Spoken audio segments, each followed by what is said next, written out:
Hello, welcome back to another episode of Cover to Cover. You're here with Mo, Andrea, and Morgan. And you guys, Andrea has something super cool she wants to tell us about. I have to tell you guys who I met last night. Who? So I met David Sedaris. Okay, so you gave me a book for my birthday by David Sedaris. I did. And I saw that he was doing a book signing, and so I was really excited to catch a reading of his book, Theft by Finding, and it was awesome. I went with coworker Joe, and we had a really great time. This book is hilarious, and we got to go and stand in line with a bunch of folks, a bunch of fans, meet a bunch of really cool people who love David Sedaris, and talk about him, and he spent 5 minutes with each of his fans. And I mean, it was real. He was there with us, which was amazing. So Wow. I was really excited to catch this book from him, and he signed it so sweetly. He put, to Andrea, "You make me want to live again." David, isn't that so awesome? That's so sweet. You must have made a great impression on him. It was awesome. So we'll have a little bit more on our experience with David Sedaris on Friday. So tune in for that. Well, that is so cool, and you guys should always be on the lookout for local events by authors that you love to see what they're doing. But right now, I need to know. I want to know, how do you ladies feel about the Bard himself? Do you guys like Shakespeare? Did you read a lot of him as a sign of reading in school? And what are some of your favorites if you do like him? Morgan, that face tells me something. No. No. Sorry. I know I'm going to get a lot of hate this morning, but I hate reading Shakespeare. I hate it. I absolutely hate it. I love his stories. I love the themes, but reading Shakespeare, I absolutely hate. I mean, okay, I don't feel that way at all. I love him, but I do see where you're coming from. It can be kind of difficult to read. There's an art to reading it. I guess, yeah. I mean, I love theater. Theater's my jam, and so we've done a lot of Shakespeare. I was in Love is Labor's Lost, and read it a lot during school, memorized that excerpt from Julius Caesar, Friends, Romans, Countrymen, and there is a certain, there's a certain outline to reading Shakespeare. I mean, you have to kind of do it over the top. He built these amazing characters, and there's a theatrical aspect of it. And if you're not reading it that way, then let's just say that. I just don't have patience for it. I like to move fast, and I like to get through books fast, and I just don't have patience. Well, I brought one of my college books, probably one of the only ones I read cover to cover, the Portable Shakespeare. It has 7 plays, all the sonnets, all the songs, and some excerpts from some of his other really great plays. And I do see where you're coming from, but I find it so lyrical and beautiful, and it's a whole nother world to put yourself inside of. And I kind of like that it's difficult to read, that you have to understand it. But if you're not taught to appreciate it, I don't think that you fully can. Well, maybe that's my problem. So right now I'm going to blame my mother. Parent shaming. Sorry, Mom. And I'm also going to blame my high school teachers. Yeah. You're not making it more fun? Yeah, so sorry, but maybe I should read it over the weekend. Maybe you should. The cool thing about Shakespeare, there are so many ways to interpret it. Yeah. So whenever I did Love is Labor's Lost in high school, we did it 60s themed, and so we were doing straight up Shakespeare, the whole play. We recited all the lines, but I mean, we were wearing pencil skirts and beehive wigs, and it was really cool. We had 60s music, we had little dance sequences in all of them, and so we interpreted it a little differently than the traditional style Shakespeare. Yeah, it's really fun to see different interpretations, and maybe we should do that one day on the show. Maybe we should. We should dress up and do some Shakespeare. Well, what should we do? What's our theme? Midsummer Night's Dream, because it's the summertime. And then we'll have a Midsummer Night's Dream party on the show. Yes. That'll be really There fun. you go. And what time era? How are we dressing up? Oh, I don't know. Let's brainstorm on Maybe that. we can mix. Post-apocalyptic. Because that's always super cool. Yeah. Steampunk Shakespeare. There we go. That's cool. So in the future, we will be doing that, and it'll be a lot of fun. For sure. Well, in the news right now is a controversial story about the Public Theater of New York, who is putting on a version of Julius Caesar for Shakespeare in the Park this summer. The show is cast and dressed modern, and Caesar is an obvious nod to Donald Trump in his blonde hair, blue suit, and red tie. Sponsors have withdrawn funding for this production, but the theater is standing behind it. So, I mean, what do you guys think about that? I have to say, also as a lover of theater, I'm on board with interpretation in whatever way that you see fit, and I wish that I could go see this because I think it's really interesting. No. Oh. No. Now, I know on the show I have talked about giving artists liberty and not limiting them on what they write about and what they do, but I think this is just too much. I just, it makes me nervous about where we are going as a country and as a society that we think this is funny. Do you remember that comedian who had a picture as like Donald Trump's decapitated head? Oh, yeah. Kathleen Griffin. Yeah. Too much for me. I just, everyone's doing it, and I just don't think it's right. We should not portray our president, whether you like him or you hate him, we shouldn't do that. It's just I think that scary.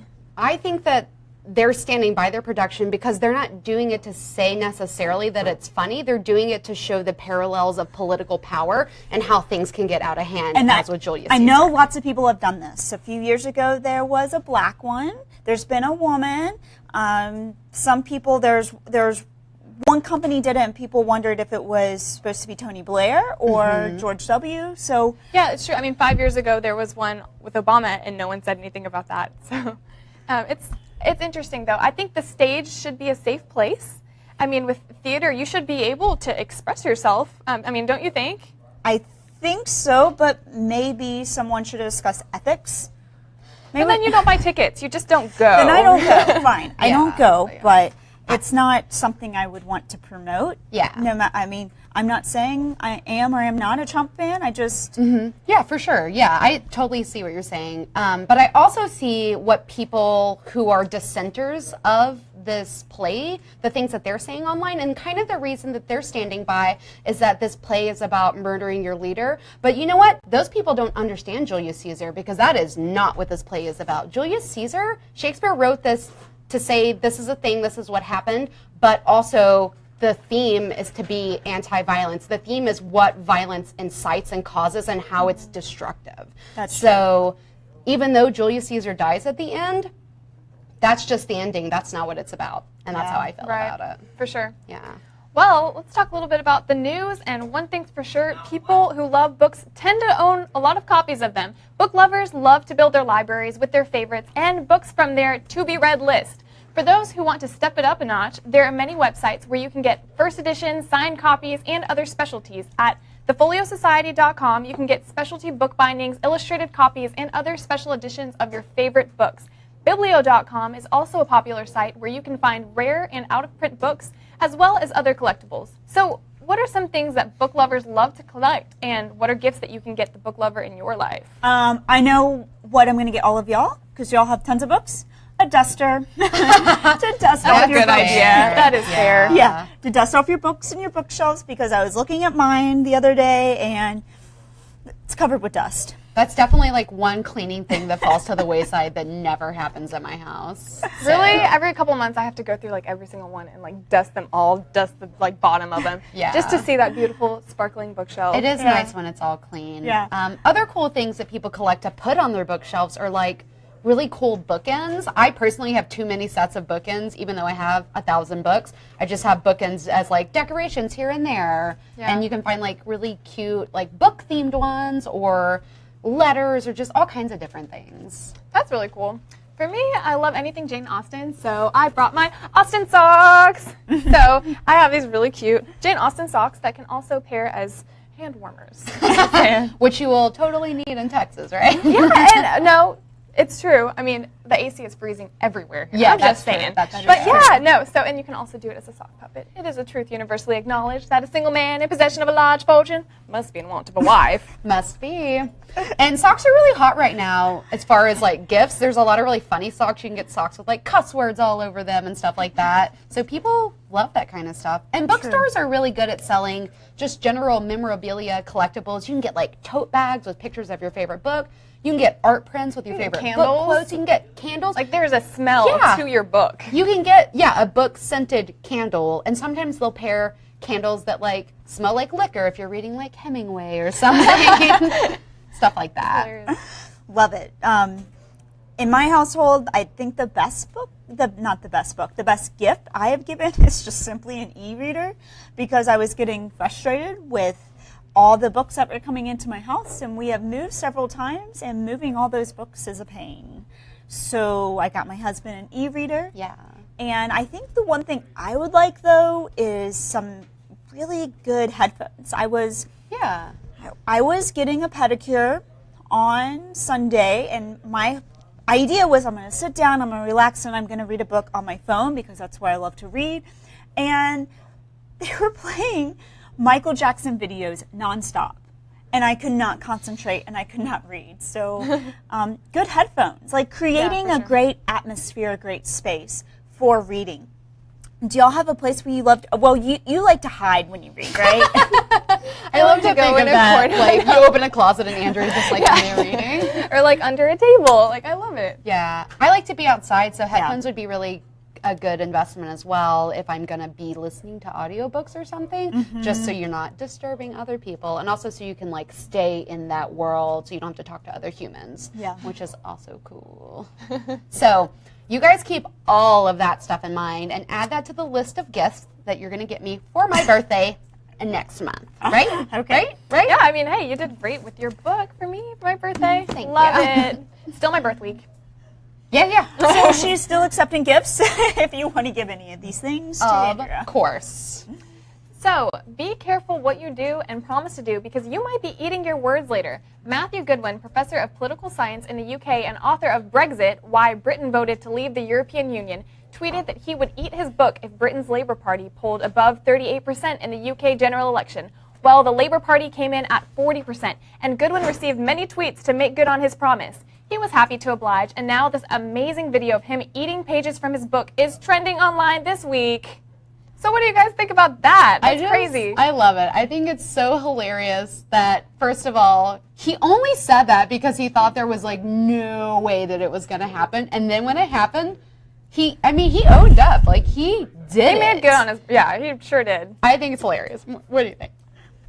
You just got to be careful of what you say. Especially on the really internet. do. Yeah, people will come back. The internet will come back to bite you if you're not careful. Anything that you say online can and will haunt you, and you will be made to own up to it or live in shame over it. And I think that that's really the moral that we can take away from this story. But still write in the comments. Yes, but tell us everything you feel about it. And if you guys have seen this video, it's hilarious. So keep doing that. And we will be sure to watch what we say on the show so that we don't have to eat our words. Yes, so all of y'all know we are filming from Austin, Texas, so we're not going to say anything about Texit, which people like to joke about. So we're going to watch our words. Otherwise, in a few weeks, we might be eating our paper in front of us, getting some copy paper out of our office and eating that. So we're going to be really careful about what we say.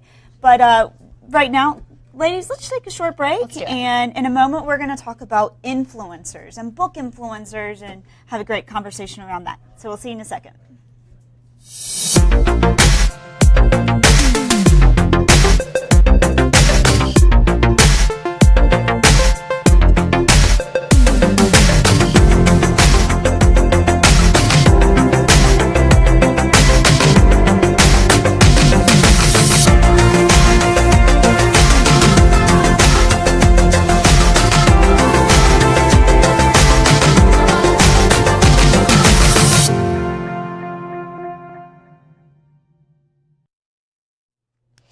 Well, there is an art to being an influencer for recommended books. Oprah was long the queen of this, and she has a book club and a recommendations page, and they're still ongoing. But there's a rising star in the books rec scene in Hollywood. Reese Witherspoon is making waves with her #RW Book Club. She started a production company called Pacific Standard with a mission to adapt dynamic stories of strong women to the big screen.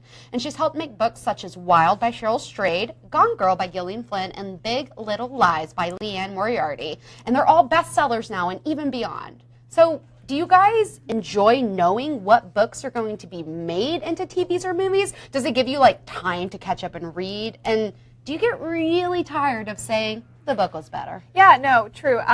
So I've been to the bookstore 3 times this week, and every time I've forgotten to pick up a copy of Everything, because I really want to read it before I watch the movie, and it's coming out so soon, so I'm getting real stressed about that. So yeah, I have to read the book before the movie, but then I'm always like, oh, his hair was brown in the book, and like, that's not what he would look like. You know, the book is always better. Always better. But sometimes it does frustrate me when I read a book and then I watch the movie. Unbroken is one example. I was angry after I watched the movie because it does not do the book justice. Yeah.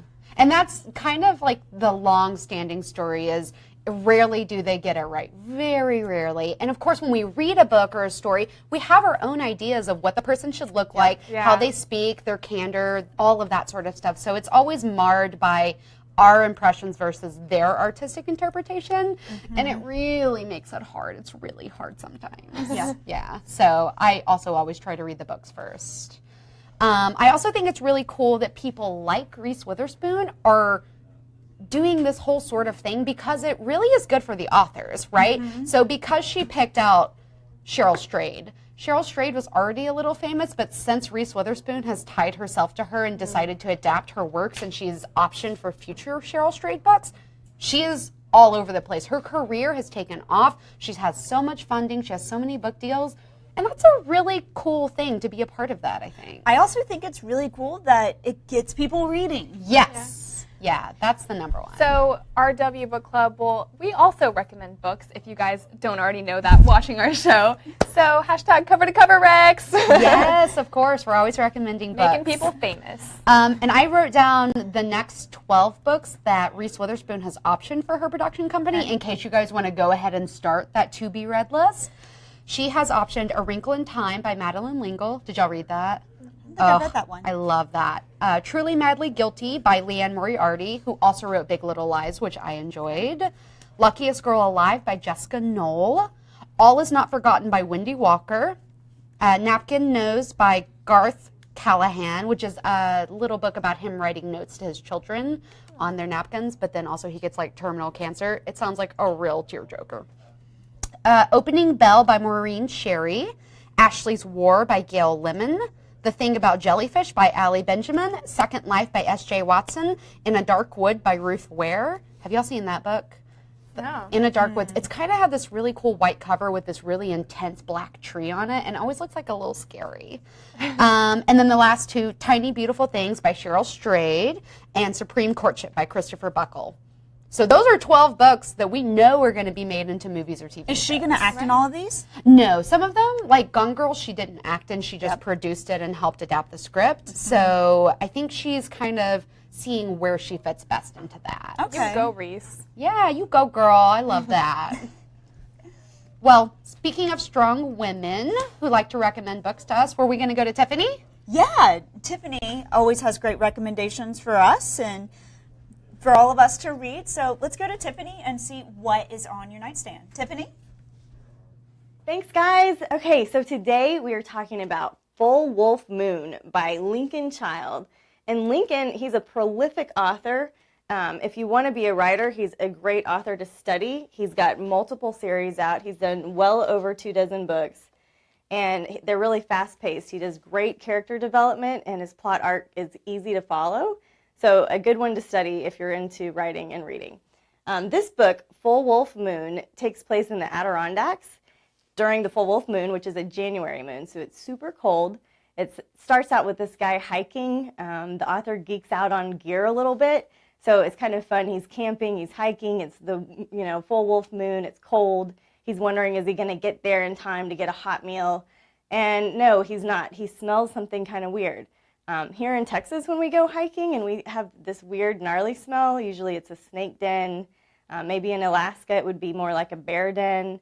But he's in the Adirondacks. He smells something weird. He starts freaking out. He hears a crazy, growling sound, and he takes off running. He's got his flashlight. He's, hauling it through the mountains, and he gets attacked. And everything goes red, and then everything goes black, and that's the end of the first chapter.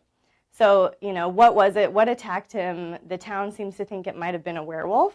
We don't know. But you're going to have to read the book to find out.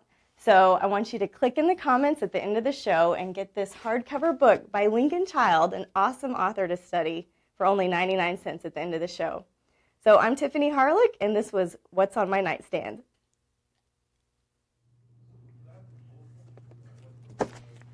Thank you, Tiffany, and we will definitely have to check out Full Wolf Moon by Lincoln Child. And speaking of book recommendations, authors also use their influence over their audience to suggest book recommendations, and we think it's super interesting to understand where our favorite authors are coming from. So we put together a list of top 10 prominent authors and a book that they recommend as a must-read. So let's check some of these out. Ernest Hemingway would recommend War and Peace by Leo Tolstoy. Ray Bradbury would recommend Moby Dick by Herman Melville. Did you guys ever actually read Moby Dick? It was one of those. It wasn't assigned for me. No. Yeah. I never read it. I didn't get it assigned either, and now I've just kind of missed the boat. I don't know. All right, so let's jump into George R.R. Martin, who suggests Lord of the Rings by J.R.R. Tolkien, and I think Mo would suggest that too. I think you guys know that I like J.R.R. Tolkien just a little bit, but anyone who loves fantasy, sci-fi, fiction, all that stuff, you really need to read that because he is the godfather of fantasy. So it's really important. Good recommendation. So Gillian Flynn would recommend And Then There Were None by Agatha Christie. Yeah, and Agatha Christie was the mother of like murder mysteries, so Gillian Flynn, of course, loves her. It makes sense. Jane Austen would recommend Sir Charles Grandison by Samuel Richardson. So I will definitely have to add that to my nightstand because I love Jane Austen, so I'm sure I'd love this. Mm-hmm. F. Scott Fitzgerald recommends A Doll's House by Heinrich Ibsen.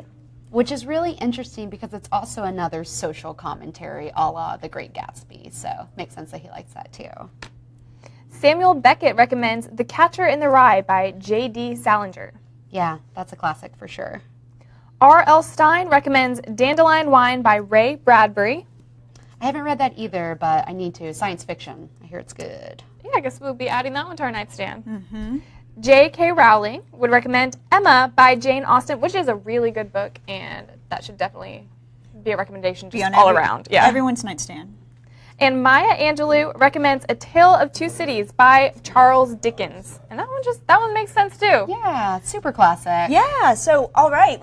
Everyone, let us know in the comments if you read any of those books and how you feel about them. And if you have any other book recommendations that for us to read, and you can put it as hashtag cover to cover. Also want to remind you to share this post and then send us a message and let us know your address and your t-shirt size. We have crew neck and v-neck t-shirts, and we'll put one in the mail for you. And of course, don't forget about our flash sale of this book for just 99 cents for 19 minutes at the conclusion of this episode. So be sure to grab a copy of Full Wolf Moon by Lincoln Child for 99 cents. And thank you so much for joining us today. I'm Mo. I'm Andrea. And I'm Morgan. And we'll be back on Friday, June 16th at 9 a.m. Central Time. Until then, keep reading, writing, and being awesome. And we will. Bye. Bye. Bye.